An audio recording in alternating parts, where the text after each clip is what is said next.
Put them on, darling, and go on to where you should be, the court. I don't want to be there. I warned them. Zach? About what? Well, more often than not, a good-looking face hides a very, very strong mind. Now, Zach did not bury that doctor. So go on, off you go, to the court. Well, what makes you so sure that he didn't do it? Done. Zach told me. And you're taking it on blind faith? Blind faith, no. No, I know Zach and what's deep inside him. So do you. I thought I did. And Greg Madden's murder changed everything. Didn't change your feeling for Zach. It's still there, isn't it? Zach did it. He did it for Dixie. They have evidence. They have tangible evidence, and Tad Martin saw them. Hey, give me these.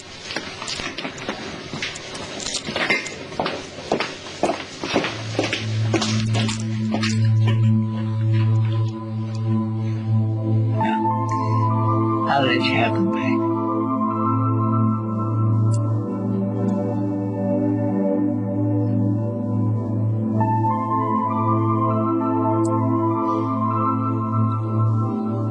You see,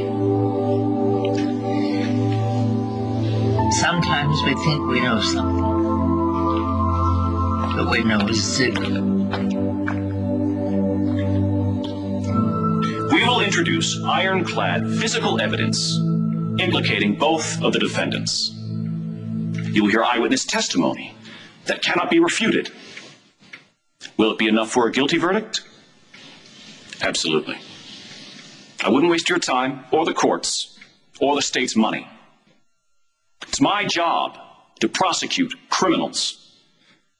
Now, you may believe, after all the testimony you hear, that Dr. Greg Madden himself was a criminal.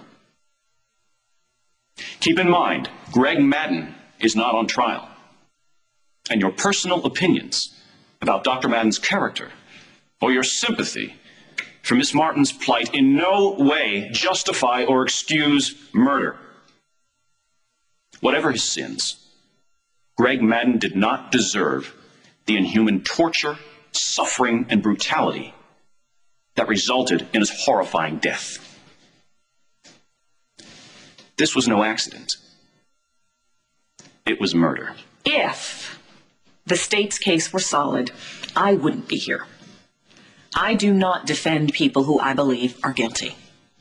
I defend people just like you. Did Ms. Martin and Mr. Slater have motive to want to pressure Greg Madden into giving them information? Yes. Did they commit this heinous crime? I don't believe they did.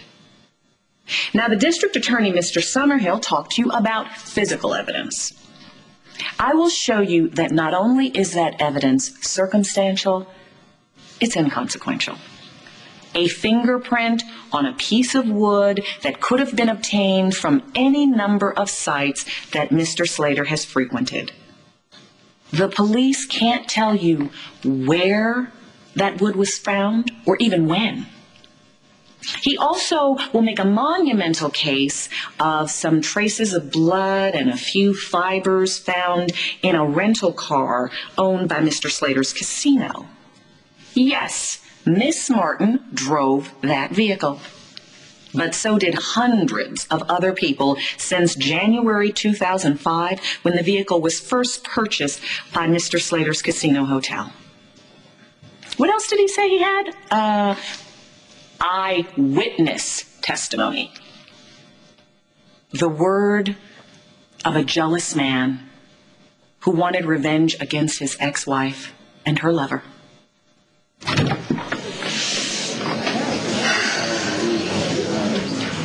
Should I ring for the guard?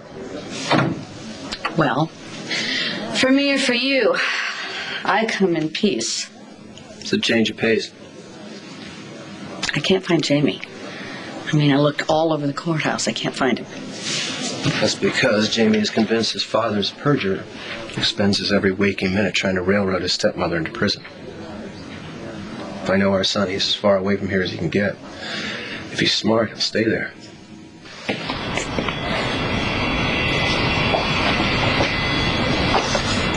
Tell me you had some luck. Not yet. Well, Jamie, we might as well face it. We're not going to We didn't question everyone. Okay, you know what? In June, right after Madden went missing, then we could have gotten some results, even a month after. But now, Jamie, it's too late. Everyone I've interviewed looks at me like I'm crazy. They can't remember what they were doing themselves, much less who was around, who they saw. Somebody has to. They were too busy. Just like they've been too busy for the last, 4 months. Right. We're asking the wrong people. There were no right people. We've been asking all the employees in the public area. Yeah, because they see everyone. Which means they see no one. Everybody they see morphs into one big blur. Come on, don't you get it? We need to be talking to the people behind the scenes. Oh, right. Like the luggage handlers at the plane, the mechanics, the people that see no one. Someone has to have the information we need, and we're not stopping until we find that person. So let's go. Come on. When Dixie Martin returned to Pine Valley, her former husband, Tad Martin, had high hopes of rekindling their lost love. And when he discovered that that was impossible, that the love of his life had been tricked into giving away their child, well, we all know that there is a very thin line between love and hate.